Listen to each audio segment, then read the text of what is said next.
welcome for the last time into the Silhouette Theater for your Beyond the Podium speaker, David's Talks. I hope you enjoyed all of our Celebrity Life activities here on board, and especially our Beyond the Podium series. It is definitely a major part of our Celebrity Life activities, our enrichment program, whether it's our Oceans Ahead talk with our officers on the bridge, or our destination talks with David, or our special interest talks with Michelle Monroe. We really appreciate your attendance here, and we hope that you've learned and had a lot of fun with our speakers here on board. So once again, for the last time, please put your hands together for David Dillard. He's going to be speaking about cryptocurrencies and Bitcoin. Thank you. Thank you, Kate. Thank you very much. Thank you, everyone, for coming.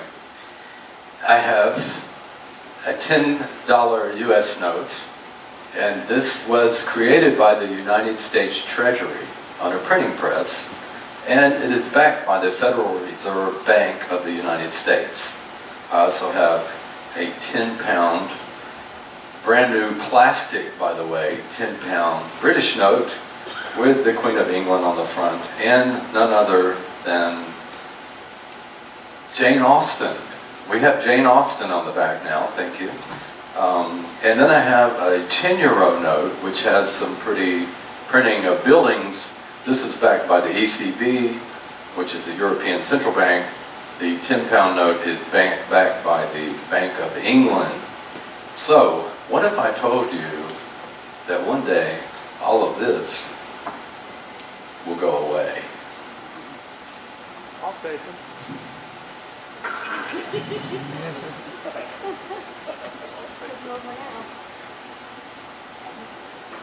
I'm David Dillard, and this is my lecture about Bitcoin and cryptocurrencies. And it says in the flyer why you need them. Well, I would also ask you, do you want them? So what I want you to do is follow me through for just a brief minute about the history of money, and let's look at some of our favorite types of money that we love to use, we love to spend, money that we can put in our pockets or on the back of our camel, maybe. Kind of gives you a hint.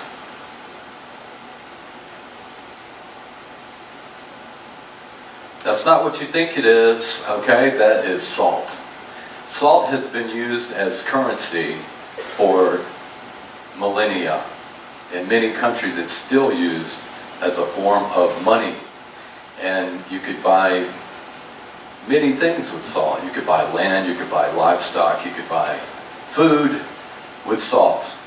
And the word salary comes from salt. That's what people used to get paid with. Now, another favorite form of money is this, and that's not what you think it is either. That is tea. Okay, this is a block of tea. It's called a janwa, and it was used by Genghis Khan mostly in his Mongolian campaign, and when he would need more horses for his army, he would use blocks of tea, and they had a certain size and weight. So that was, and still you can find these like in Chinese stores where they sell Chinese groceries and things. You can find these blocks of tea, and one of the advantages to it is that you could always eat it, which the Mongolians did eat tea, and you could also drink it. And I know for you English, that might be a nice form of money to have around your house in the wintertime. And then this is probably my favorite money of all. Yes, this one you can really carry around. This is Parmesan cheese. And you wouldn't believe it, but the Medici family, which was the great banking family of Italy and Florence, one of the wealthiest families in the world at the time, would allow business people to put Parmesan cheese in their bank as collateral. So Parmesan cheese, an interesting form of money, and I love Parmesan cheese. I put it on Caesar salads and stuff, so essentially I've eaten all my profits in the process, but it is a form of money. So let's look at some others. The Ray Stone. Now, do we have anyone who's a yap in here? No? Okay, well I guess, I'm sorry, we don't have any yaps. All right, there's an island called Yap. This is part of the Micronesia complex of islands, and there is a form of money called the ray stone. This is a large piece of limestone with a hole in the middle, and if you're very wealthy in Yap, you would have these in your front yard, in front of your hut. And the wealthier you are, the more Yap stones or the ray stones that you would have. And let's say that you have a son and he inherits half of your fortune. You would say, okay, he gets the top half, my other son or my wife gets the bottom half when I die. And they rarely move them, but they are actually transportable. The only thing is they weigh about 1 ton or more each, so it's very difficult to move a ray stone. Another form of money. Then we have 8th century Japanese currency. This is kind of getting closer to what you might know as valuable money. But we have arrowheads, we have rice, and we have little nuggets of gold. All of these were used as a trading medium, money, trading one thing for another in Japan in the 8th century. Now, for you skeptical English out there, I want to show you these, because I know you're already saying, why did you throw the Queen of England on the ground? I'm so mad at you for doing that, you American. But I did it. I'm sorry. Anyway, these are called English tally sticks. And an English tally stick was used before the pound note came, before you had paper currency. And the way it worked essentially was that a landlord or a business person would carry these by putting them on a leather thong. And if you were a farmer, for instance, and you had borrowed a certain amount of money from this man, and you were going to increase your livestock collection or buy a new building or something for your farm, it would be in script on the tally stick. And then these notches, which are a little different than what we use today, are the credits and debits. Okay, so if you made a payment on your loan, he would cut off a certain piece of the stick until, I guess he whittled it away and your debt went down. But anyway, English tally sticks were used as money in England before printed money. So just to be aware of that. Now, this you're going to say, finally he's got it. All right, I'm not being facetious. This is the current 50-pound note, and it is called fiat currency. Fiat currency is printed money that's made to represent value. Now, I know the first question you're probably going to point out to me is that, yes, well, that's worth 50 pounds because the government of England insures it, or they back it. The full faith in government of the government is behind it. That's why it's worth 50 pounds. Well, let me ask you this. Okay, if I went to Venezuela today and I wanted to trade $1 and see what I could get in the Venezuelan bolivar, which is their currency, I can get 172,000 Venezuelan bolivars for $1. So what's wrong with that picture? Well, when we look at fiat currency, all fiat currency is backed by some form of government. Now, unfortunately for the Venezuelans, their government is not doing too well. And because of that, they have hyperinflation. This also happened in Zimbabwe under Robert Mugabe, who was their president. Unfortunately, due to Mugabe's economic policies, they had hyperinflation to the point where they ended up printing a 1 trillion Zimbabwe dollar note. One single note worth 1 trillion Zimbabwe dollars. My point is that when it comes to the full faith and confidence of the government that is backing a fiat currency, it depends on the stability and the economic policies of that government to keep the value up. Now, in America, we often say that same phrase, that the US dollar, the good thing about it, US bonds too, is that they're backed by the government, and so I have faith in them. Well, the US is currently in debt by about $20 trillion, which would be the equivalent to one of you maybe having, I don't know, $20 million in credit card debt.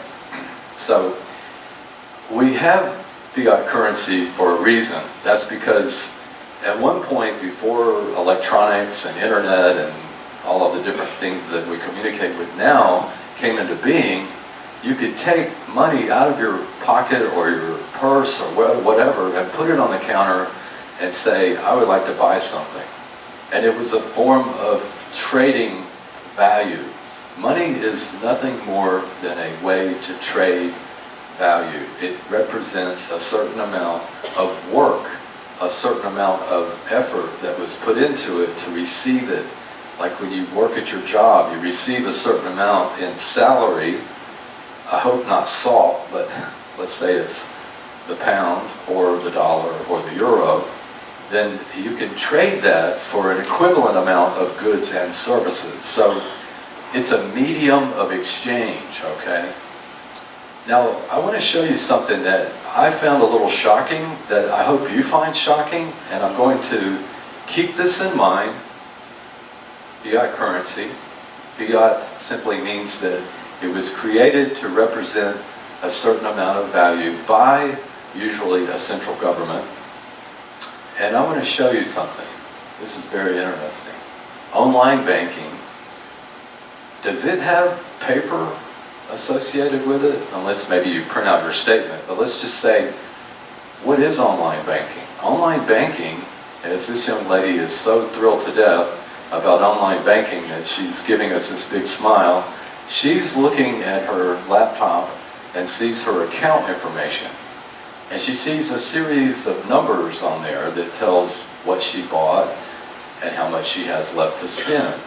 And that money that's represented on her laptop is contained on a magnetic strip on this paper or plastic card. So she can go to her store and spend her money with the magnetic strip going through a computer, and no cash, no paper, no pound note is anywhere in sight during that.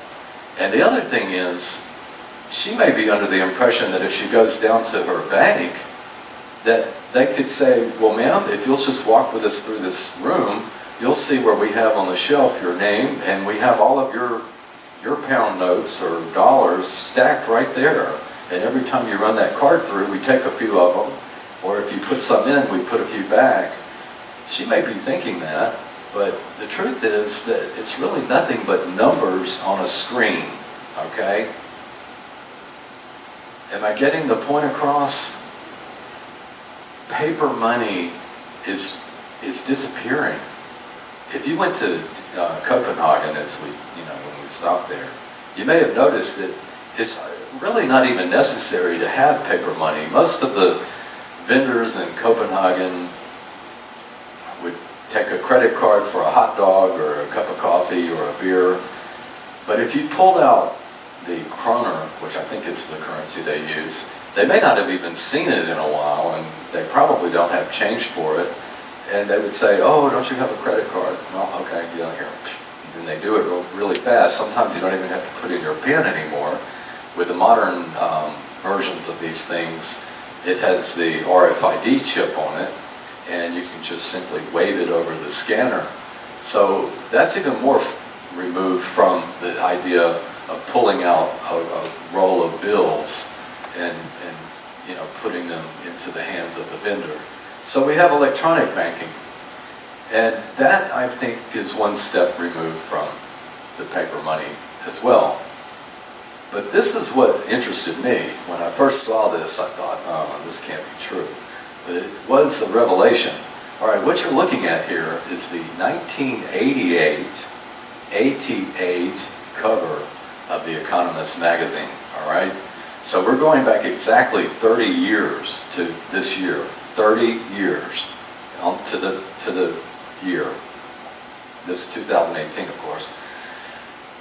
If you read this, what you're looking at is get ready for a world currency in 1988. Now, the Economist magazine has long been rumored to be the mouthpiece of the Rothschild banking family, and that there's some connections with other financial entities in the world which shall go unnamed because it gets into the realm of conspiracy theory. But the thing is that The Economist, nonetheless, is a very important financial publication. And this came out, and what it was a picture of a phoenix, which, if you know your mythology, the phoenix is the bird that rises from the ashes, all right? And what are the ashes? Well, we're looking at some fiat currency burning in 1988. And as the phoenix is sitting here, he has around his neck this emblem, which is, it says 10 phoenix, and it has one of those Greek letters that I could never remember. I think it's the beta or something like that. And it has the date 2018 clearly imprinted on it. So what is this all about? Well, let me show you something that is a little bit strange. If you look at the official logo trademark for Bitcoin, does it not look, I mean, you can't deny there's some similarities there. This is a gold coin design. This is a gold coin design. You see the strike through on that Greek symbol and the strike through on the B, which is supposed to resemble a US dollar symbol. But anyway, the truth of this is that this is electronic money, and this is the 1988 resemblance of Bitcoin on the rising phoenix coming out of the fiat money. So just take that for what you will. It's a fact. That magazine cover appeared, it had this image on it, and it also had an article associated with it, and I'll read you what that said. All right, from the article, January 9th, 1988. It says, 30 years from now, 30 years from now? Wait a minute, that's 2018. Okay. 30 years from now, Americans, Japanese, Europeans, there's no English, wait. And some people in many other rich countries, they got you, I'm sorry. Many other rich countries, that's the English. And some relatively poor ones, that would be probably like a lot of South Asian places and that kind of thing, will probably be paying for their shopping with the same currency. Prices will be quoted not in dollars, yen, or Deutschmarks, that's back when they had the Deutschmark, but in, let's say, the Phoenix. The Phoenix will be favored by companies and shoppers because it will be more convenient than today's national currencies, which by then will seem a quaint cause of much disruption to economic life in the last 20th century. Wow. So, if I pick up this money, I'll tell you what I think the disruption they're talking about is. If you're English, and I say, you know, I need this, I need a cup of coffee, okay? I want to go buy a cup of coffee. So I'm an American, I'm going to give you $10. Would you please give me 10 pounds? I'm in Southampton, I just got off a cruise ship, I don't have anything but this American money. Could you please give me 10 pounds for this 10 US dollars? Is there any English person in here who would do that? Because I'd like to meet you after my lecture. Okay, you get the point, right? Same is true for the euro. A euro is worth more than a US dollar, and the pound is worth more than both of these. They're all worth different amounts. And then if we go to Venezuela, we would have to have for every US dollar 172,000 Venezuelan bolivars. So how does this all get so confusing? And when it says right here, disruption to economic life in the last 20th century, that would mean the century before this one. Trading currencies is a very difficult thing to do. And there's a trading platform called the Forex, where you can place all kinds of different options, which are basically bets on which one is going to go up, which one's going to go down. You can get the Japanese yen, you can get the euro, the pound, the dollar, and the Swiss franc, and numerous other types of currencies on there. The Canadian dollar, the Australian dollar, whatever you like. And there are people who have made quite a fortune on that. One of them is George Soros, if you've ever heard that name. He made a huge fortune, billions of dollars, by betting one currency against the other in an option where when it pays off, if you're in the right part of the trade, you get a huge amount of money. So Forex traders for years have bounced back and forth between all of these currencies, and if you know anything about that kind of trading, it's not for the weak of heart, because it will give you a heart attack eventually if you try it. I don't recommend it. But anyway, this is what The Economist magazine was saying.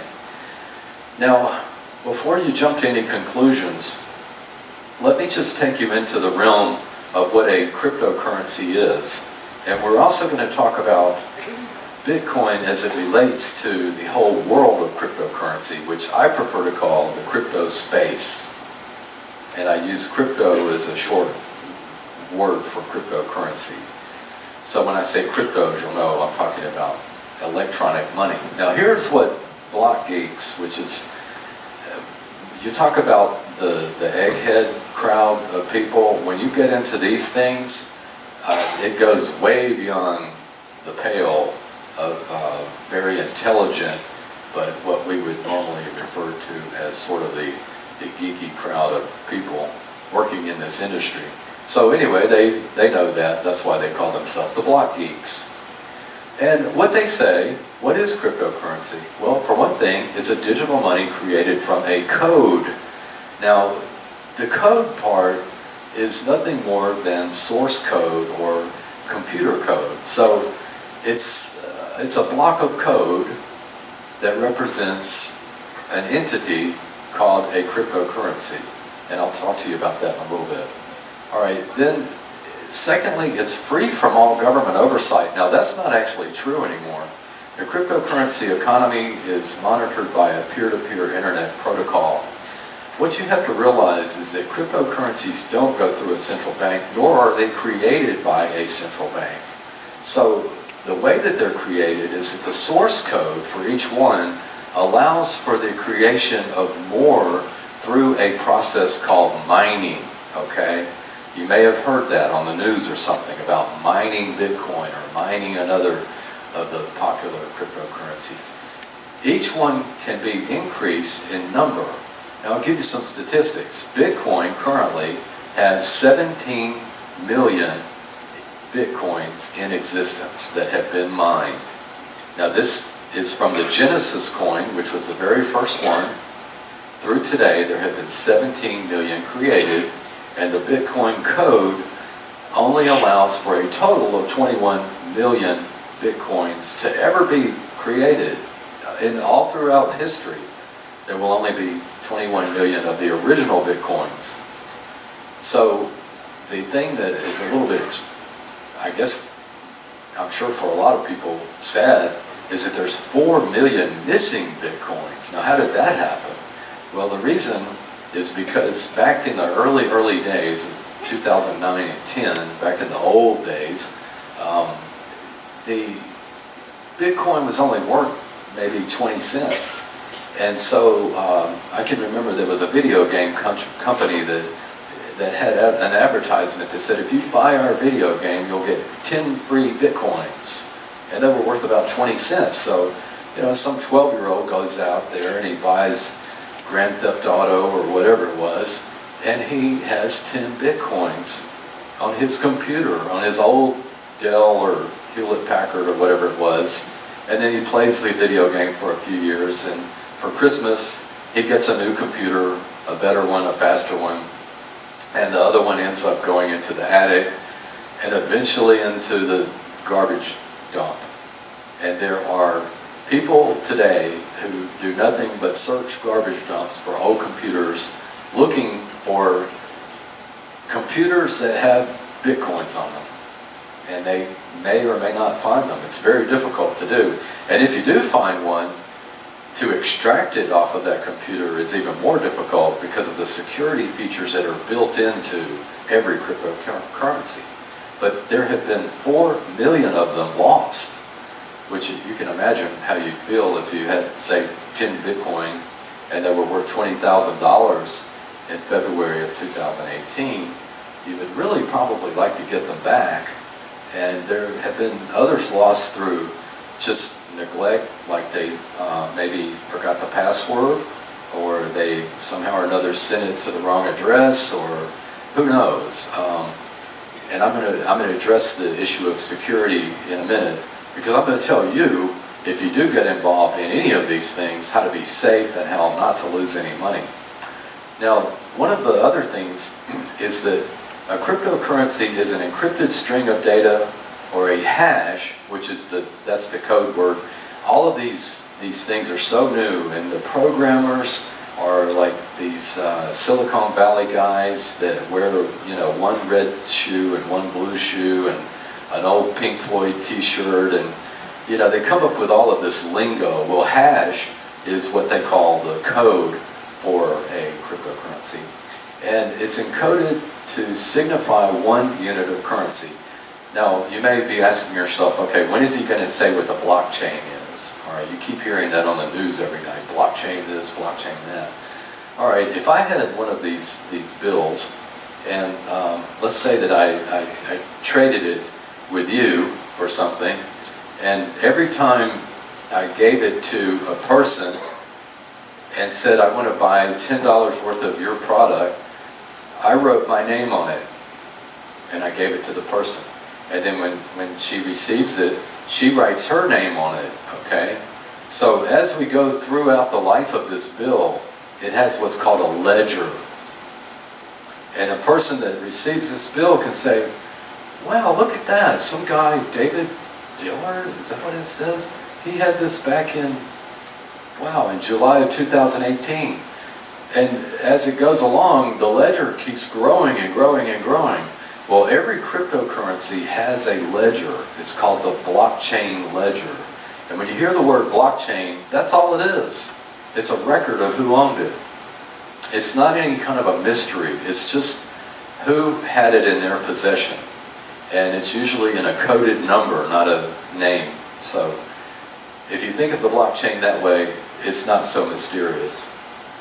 Now let's move on. I'm going to delve into the origins of some of the cryptocurrencies that are currently out there and just tell you a little bit about them. All right, these are my 3 oldest and favorite cryptocurrencies that are currently in the top 10 list of what's called market capitalization. That means that they have the greatest usage. There's more of them out there, and they are in the top 10 of, say, 3,000 currently traded cryptocurrencies, which we have these days. You may not have known that there are 3,000 of them. There's about 1,200 that trade over $100,000 per day, and those are listed on certain websites so that you can see what the current value is. But I'm going to talk first about Bitcoin. Now, Bitcoin is a mysterious entity in that it showed up in the world in 2009 as a white paper. All right, if you're in science or computer science, computer programming, a white paper is your idea, basically. And this white paper was introduced on a forum, a computer forum. And it was a description of something called Bitcoin, a peer-to-peer electronic cash system. Well, okay, that pretty much tells us what it is. But if you read this thing, and I've not read every word of it, but I have looked at it in detail to see if it had any clues to the origin of it, and you'll see why I say that in just a second. But this white paper started the whole thing, and it was in 2008 when it appeared, and the computer programmers all over the world went crazy, and they said, oh boy, is this true? Like somebody's actually trying to create electronic money? that doesn't have any backing of a central bank, that doesn't have a government department of any government behind it, and they're thinking that we can make money on our computers and that we can send it to each other and spend it? Well, yes, that's what it was saying. And so the author of this white paper was someone, something, or an entity which we don't know, named Satoshi Nakamoto. Now you would think that the person who invented Bitcoin would be very proud of it and would be on CNN every night and trying to explain why the price goes up and down and why your brother-in-law said that it was going to go up and you bought it and it went down. But no, there was never a Satoshi Nakamoto that appeared in public, ever. It's been rumored that it was a group of programmers that used the name just to throw everybody off. It's also been rumored that it was Alan Greenspan. Do we have any Americans in here? Do you know who Alan Greenspan was or is? He was the Federal Reserve Chairman of the United States, all right? And Alan Greenspan used to go on C-SPAN, which is our governmental channel where you can see what's happening in Congress, and he would give his economic forecast from the Federal Reserve. And this man could literally talk for 3 to 4 hours. And you would think, wow, well, we should have all the answers. But when you look back on it, he said absolutely nothing. And he would talk about all of this growth and expansion and inflation and deflation and the economic model and 2% inflation is good and all of these things. But really it was like, well, what did he just say? I don't know. But Alan Greenspan was one of the world's best computer programmers. Now, he got his start back during the days of the Unix machine. And if you've seen maybe a 1950s science fiction movie where they had the big, huge boxes that looked like refrigerators with the tapes going on the front, that's Unix computing. That was the old style where you had the cards, the punch cards, and the data was stored in very crude methodology compared to today. But anyway, Alan Greenspan was considered a genius in computer programming. So many people have rumored that Satoshi Nakamoto was actually Alan Greenspan. So we had this mysterious paper. Then we also had an email address and we had what was called the Bitcoin.org website. The Bitcoin.org website is still today is the repository for all things Bitcoin. Now let me point out that no one owns Bitcoin. There's no company called Bitcoin. There's no corporation called Bitcoin. It's not an LLC. It's not an individual. It simply exists, all right? No one has laid any claim of ownership to Bitcoin, its brand, or its ownership of the Bitcoins themselves. They are created by mining, and as time goes on, there's more and more of them created through the mining process, which is basically verifying the blockchain ledger. Just to make it simple, all that miners are doing is checking that blockchain to make sure that your transaction is the same on their computer, is the same on somebody else's computer, is the same on somebody else's computer. I'm going to show you an example of that in just a minute. Now this guy, has anyone ever heard of Vitalik Buterin? He's probably one of the most famous people in the world. And the reason is that he invented the next most popular cryptocurrency, which is called Ethereum. And it has this symbol, Ethereum, all right? It's also called Ether. You can say Ether if you want to. And these have symbols, by the way, just like stocks. Bitcoin is BTC, Ethereum is ETH, and so on and so forth. There's lots of them, so I'm not going to give you the whole list. But anyway, Ethereum is ETH. And Vitalik, here he was in the Forbes 30 under 30 article forum. He's under 30, and he's one of the top 30 people in the world as far as money goes, because he invented Ethereum. Now he's Russian, And he was in Waterloo University.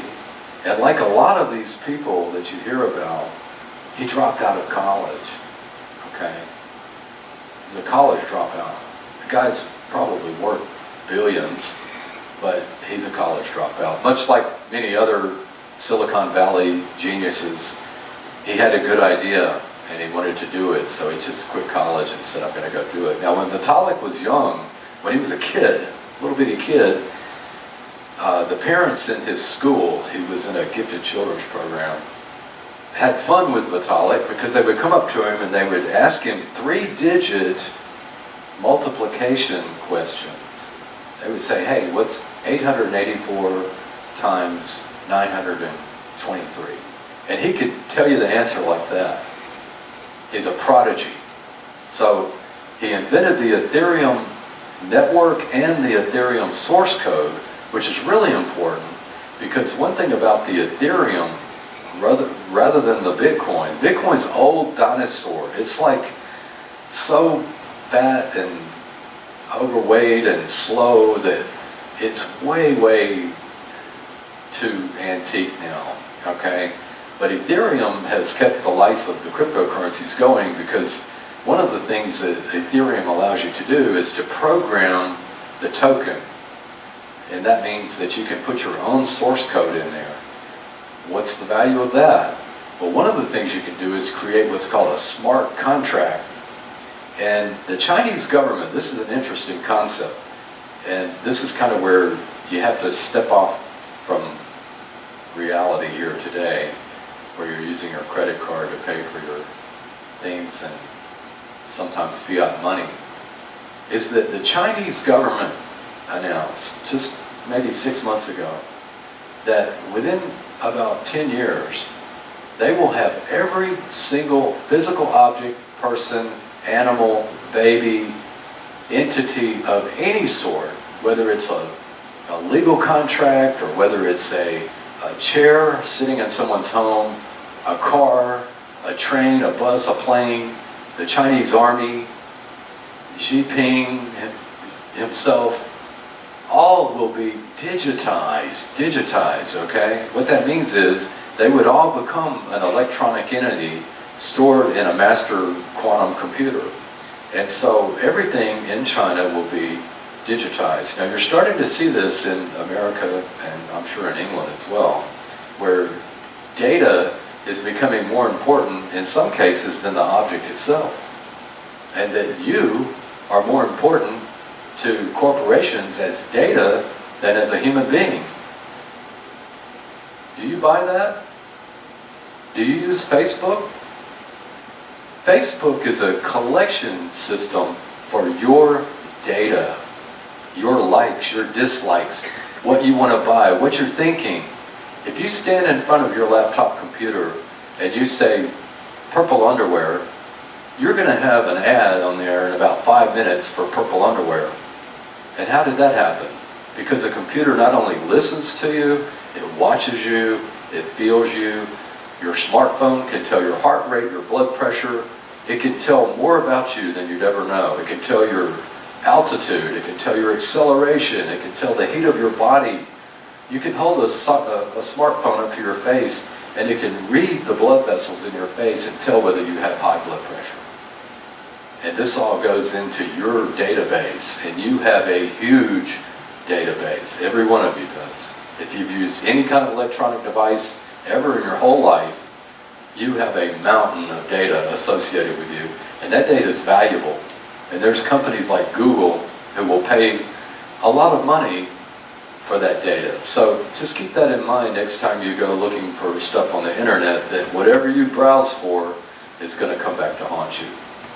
Now let's move on from Vitalik and look at another guy, Charlie Lee. Charlie Lee is like everybody's favorite friend. He's a nice guy for one thing. And he invented this called Litecoin, LTC, by the way. And the thing about Litecoin is that Charlie wanted a quicker, faster way to send a cryptocurrency across the internet. So he came up with something called a Lightning Network. Now this all is old stuff, okay? This is not the latest. The latest is much more advanced, but the Litecoin, which has a symbol like this, was a revolution in its time because it was so fast. And when I have friends who want to know what a cryptocurrency is and I'm sitting down talking with them, I'll say, well look, let's put a wallet on your laptop and I've got a wallet on my laptop and I'll send you a Litecoin. And usually they're worth about $50 to $60, all right?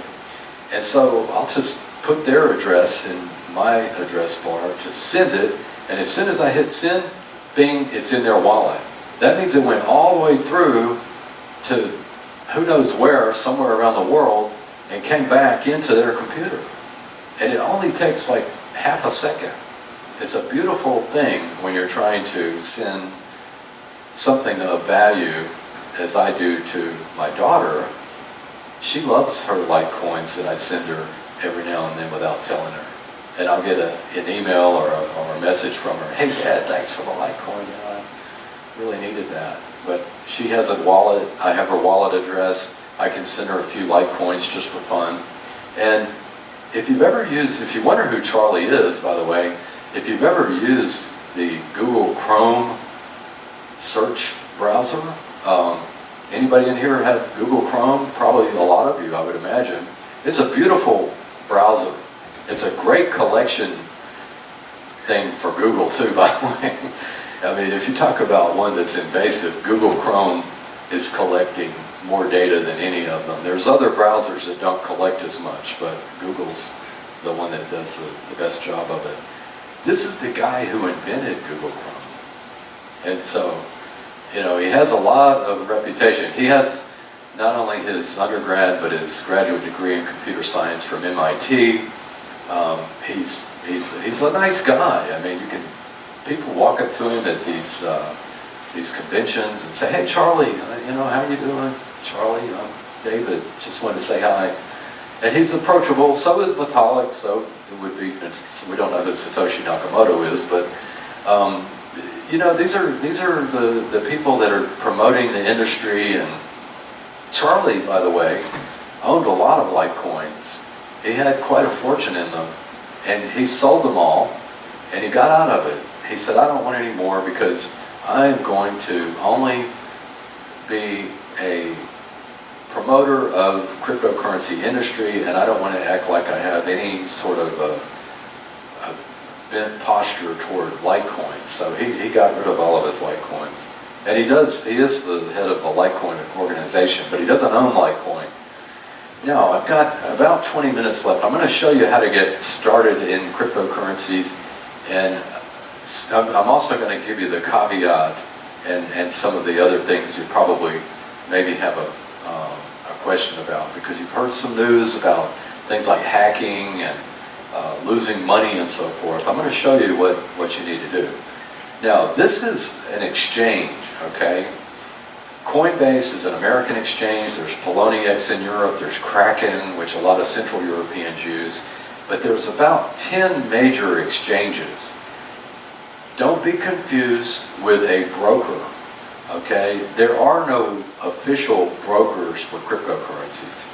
And so if you're paying a commission to a broker entity, someone who's saying, look, you know, I can get you a great deal on Bitcoin, they aren't going to get you a great deal on Bitcoin. The only deal on Bitcoin or whatever you're buying is the price that it is on the current blockchain. There's no, like, it doesn't vary from Japan to America to Europe. It's all the same all over the world. So at any one moment, that particular asset, and we call them assets, it's going to be worth the same everywhere. So broker is no good. Now in exchange, what they do is they take your fiat money, okay? They take either a credit card payment or a bank draft, and they will convert it into one of 3 different cryptocurrencies. So the number one thing is find a good exchange. And I'm recommending to you, honestly, Coinbase, because it is one of the best that has the best reputation for customer service. And also, I've never had anything go wrong with Coinbase. Like, I've never put in a transaction and it didn't occur. So that's one of the exchanges. And when you go on there, what you're going to do first is set up an exchange account, and you simply put in your name and you say, I'm not a robot. Does that not drive you crazy? I hate that. Like, I'm not a robot. Where are the robots? I mean, are there a bunch of robots sitting around using computers somewhere? But anyway, so you put all of that on there, and then you can go into your dashboard. This is called the dashboard. And here is a case where we have a Coinbase account, and it has $6,728.84 in Bitcoin. And that day, that particular day, it went up $523.84. That's plus 8.44%. And you can see the curve here. So you can use Coinbase as your storage place if you want to. Now, I don't recommend doing that. And I'll tell you why. Because if there ever were a place where one of these hacks would occur, and I want to address that because I got a lot of questions about it. Well, don't they hack those things? Don't they take it away from you? Don't you lose your money? If you leave your money in an exchange and you get an email that says, Dear Mr. Jones or Smith or whatever, we need to verify the security of your account. Please go to this website and insert your password. That's called a phishing email.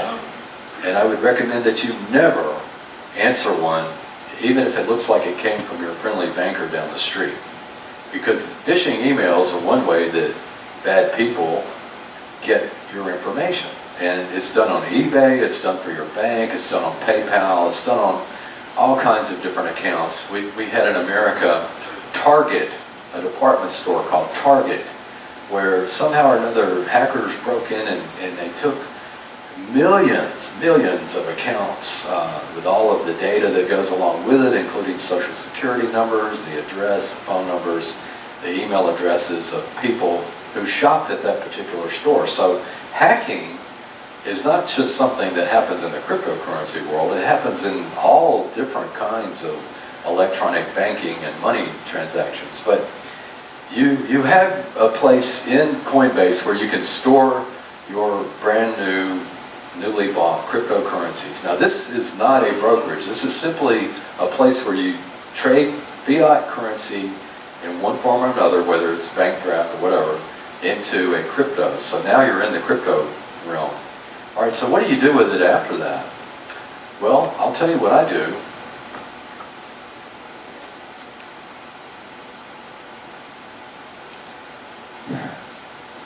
This is called a hardware wallet. Excuse me. It's called the Trezor hardware wallet.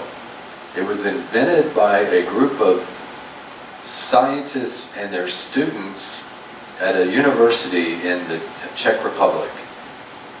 And it is called a hardware wallet because I can plug that little USB cable that you see into my computer, and I can put all of my cryptocurrencies on this. All right. Now, it's been estimated that a Trezor hardware wallet, I have two. I have one that's white and one that's black. Basically, the black one holds my business cryptos, and the white one holds my personal cryptos. Here's the white one, in case you can't see the black one. You see, it looks like a key fob. Looks like what you'd open your car door with.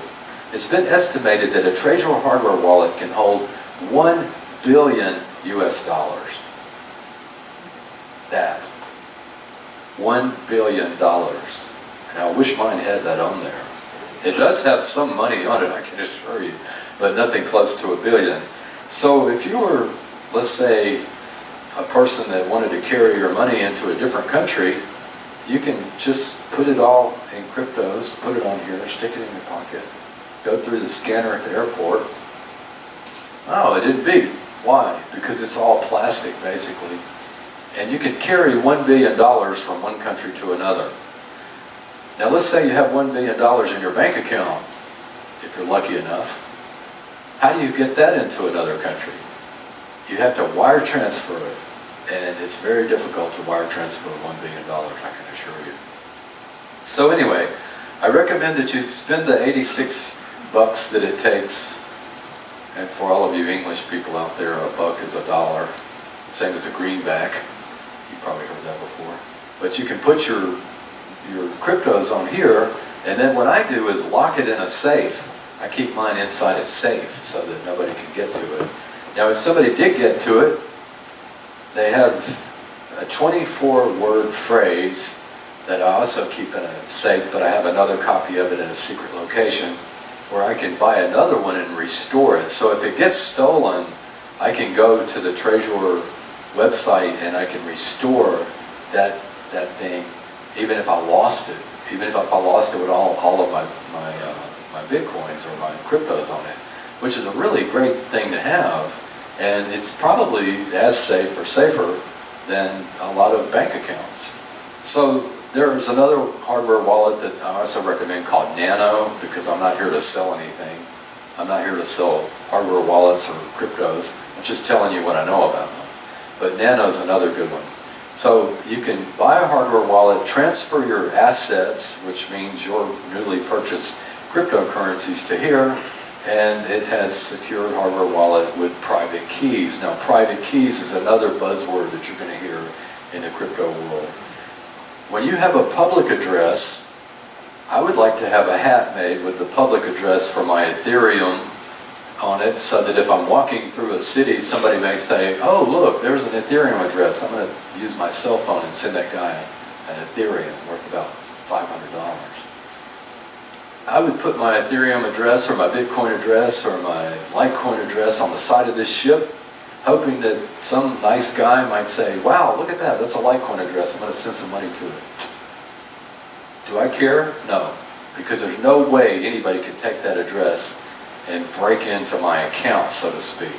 They can't retrieve my currencies by looking at that. I'll tell you how that works.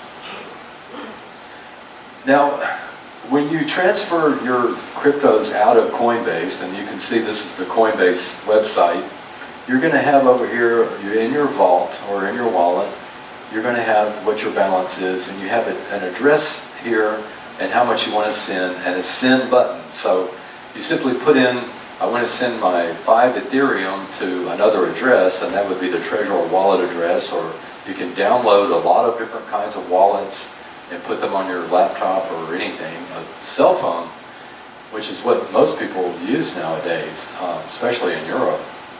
And you will have a wallet, and so you can transfer it simply by hitting the send button. So that's how you transfer them out. Now the other thing after you do that is I like to learn about what are my cryptos doing, and it's exciting, okay? I'm telling you, it is exciting because they're far more volatile than stocks, bonds, or other entities that you're probably familiar with. They're even more volatile than currency itself, like the US dollar versus the euro, or the US dollar versus the English pound. And this was a 1-hour session here late at night. I caught this back in July of 2017 when Bitcoin, I think, was trading around 2,600, and it jumped up to like 2,800 in 1 hour. That space right there represents 1 hour. Okay, so that's how volatile these are. It had gone along up and down, up and down, up and down, and then bam! Why did it go up? I don't know. Maybe somebody over there in South Korea said that they were going to buy a huge amount of Bitcoin that night or whatever, and it jumped up the market. We really don't know what all the factors are, but these things do go up and down in value very quickly. Here's another chart of an Ethereum from July 18th of 2017, where Ethereum had been going less than $200, and all of a sudden, within, I think it was from 5 p.m. to 9 p.m., it jumped up to like 276. I'm thinking, what in the world is going on? I have a Facebook blog where I talk about cryptocurrency, so that's why I made these graphics and I put the symbol on there and everything. This is off of tradingview.com, which is a great site for tracking not only your cryptos, but stocks, gold, silver, any other thing that's on a market you can trade. So I follow the price performance because I want to know what my cryptos are doing. And then another thing that I want you to know about is the blockchain itself. Now the blockchain, unlike your bank account, is viewable by anybody in the world. So these are my cryptos that I own right here. And what I did to pull this up was I went to my addresses, which I have several, and you can look in there, you can look at what I hold and see all of that, but you don't know who I am because I'm only a number, a 28 digit number, by the way, and it includes letters and numbers, so it's kind of confusing. But anyway, if you had my public address for my Ethereum wallet, you can put it into Etherscan, which is a website just like any others. You put it in the address bar and hit go, and boom, it pops up everything under my address. Okay? So it's not secret. There's no secrecy in terms of the blockchain. Where the secrecy comes in is that this address, which is this blue number here, you can't read it, I know. The secrecy is that number, even though it's exposed to the public, it has something called the private key behind it. And the only way that you can get into the accounts associated with this is to have the private key. And that's very difficult unless I give it to you, which I will never give it to you. In fact, most people would tell you never even look at your private key except to create a backup file when you first start your address, like in a wallet. You want to create a backup file. Very important that you do that. And then let's move on here. So what do we do once we get our Bitcoin on our wallet, which this guy's got a wallet on his iPhone or Android, and he's at a Bitcoin ATM. Now this may look a little unusual to some of you because you might not live in an area where they have them. But if you're in Europe and you go to a train station, most likely you can find one of these. I've seen them all over Europe. They also have Litecoin ATMs and some that take multiple cryptocurrencies. So you can trade it for good old fiat. You can get some fiat back. They do charge a little fee to do that. You can go to hear Beyonce and Jay-Z with Bitcoin. How about that? Yeah, they're on top of things. All you have to do is walk up with your cell phone and scan this code, and you can buy your ticket with Bitcoin and go to hear Beyonce and Jay-Z. You can, if you get hungry, you can go down to Subway, and yeah, hey, Bitcoin, all right, they've got Bitcoin in Subway. The Apple stores where you buy your phone next time, they're starting to accept Bitcoin, Litecoin, and maybe Ethereum. I don't know if they do Ethereum, but I was in an Apple store and they had all of the different cryptos that they accept. So these kinds of things are becoming more and more popular. Now, I know you can't read the text, but what I'm showing you is an actual transaction that I did using Ethereum. And what it shows is that there were, right in that line there, this is my address going to another address, and it's about $100. And I was trading one crypto for another. And it says that it was verified 11,000 times. Okay? 11,000. What that is like is that 11,000 bank tellers, when I went into the bank to get $100, said, all right, 11,000 bank tellers are going to count out your money and make sure it's right. That's what mining is. You have 11,000 miners, and it takes about 3 days to go through it. The transaction completes itself with 61 verifications, just so you'll know. So I didn't have to wait till 11,000 verifications came through before. So that is where you can find out your transaction and if it was successful. This is CoinMarketCap, which is another website you can go to. This is Bitcoin, Ethereum, Ripple, which, by the way, Ripple is the banker's coin. It was created by JP Morgan and Wells Fargo. So Ripple, which is XRP, a lot of people who are in the crypto world don't like Ripple because it was created by banks. But nonetheless, people say, well, the bankers don't have anything to do with this. Well, they do. They created one, and it's number 3 on the list here. Bitcoin Cash, forked off of Bitcoin. A fork is where they take the Bitcoin source code they change it a little bit and they make a whole nother crypto out of it. They did that because Bitcoin Cash is a lot easier to use than Bitcoin itself. Now you can also get into the trading, which I like to do. I own 46, not Bitcoins, I wish I owned 46 Bitcoin, that'd be great. No, I own 46 cryptocurrencies, 46 different ones, and I have varying amounts of those. Like some I bought for maybe just a fraction of a penny, some maybe I paid a few $100s for, some maybe I paid more than $1,000 for, but nonetheless I have those. And so I can go to a site like HitBTC, which the nickname for it's HitBit, and you can put in here, say 1 Ethereum, and it'll show up in your account, and then you can trade that for all of these others. Like if you want to get into some of the more esoteric cryptocurrencies like Tron or EOS or 0x or Rivet, it's just a whole different world there. I mean, there's thousands of these things, and they all have a group of people behind them. Some represent companies, some are used to raise money for businesses, that kind of thing. But you can trade depending on what you see as the future of the crypto industry. Like if you find one that you think is a great idea, you can go to one of these kind of sites and trade for it. Now another way to profit from the cryptocurrency industry is you can get involved in what are called initial coin offerings. That's what this is. Now there's one here called Ubex. Ubex is a company. You can go to their website, you can see who the CEO is, you can see who all the people are that are involved, who programmed it, who's sponsoring it, who financed it. The company Ubex, all right, is involved in machine learning and artificial intelligence. Well, to me, you know, I'm looking at the future. That sounds like it might be kind of interesting. So I would probably go to their website and research it well and say, yeah, you know, okay, let's see what the critics say about it. Well, they have all these different rating services and things, and they would give it a rating and say, yes, this is a good bet, you know, it's an A+ rated as far as we can tell.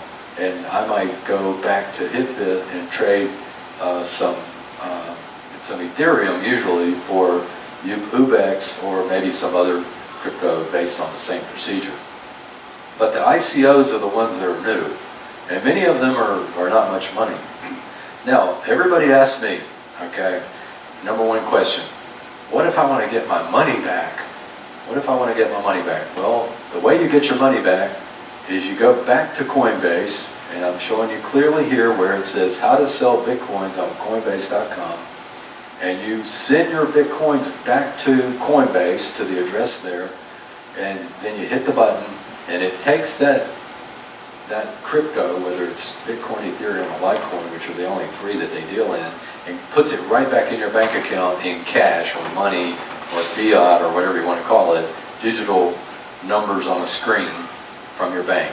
It converts it back into the government issued type money from the cryptocurrency. But I've never done that because I like cryptocurrencies for different reasons. So the other thing that you can do is track your portfolio, and you have tradingview.com, which I love. This is the Bitcoin recently. This is my portfolio. I put all the different ones that I own in here, and you can watch it go up and down, and sometimes it can be pretty exciting. You want to call up your friend or something and say, wow, did you see what just happened in Ethereum? It's be like 3 in the morning in the US, and I don't live in the US, I live in Spain, so I'm probably sitting there in the daytime and bother some of my friends. But nonetheless, it's a 24/7, 365 market. Unless it's a leap year, it's 366. But the whole market of cryptocurrencies never closes.